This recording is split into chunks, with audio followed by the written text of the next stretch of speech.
All right, I'm going to make a really short video here just showing you how to clean this tool, your Stump. And I don't think I actually demonstrated this before, so I might have in one of my videos, but I had a question about it recently, so I thought, okay, I'll show you guys how to do this. So when I was a student, I actually thought that you were supposed to like peel this thing. It has like a little area where you can peel it. You're not supposed to peel it. You're supposed to sand it. So I have here some sandpaper, and you want to roll it on the sandpaper. I'm just kind of using a turning motion as I rub it on the sandpaper, and it makes my sandpaper really dirty, and you can see it's kind of putting some things on the paper, some sanded material.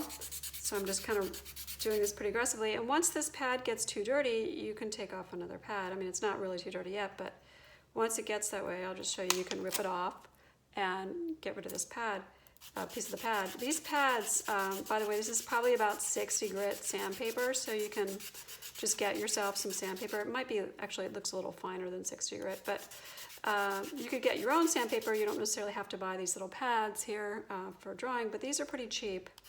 So it's a useful thing. And so you can see now that this is clean and the other end is still dirty. So that's how you clean this Stump.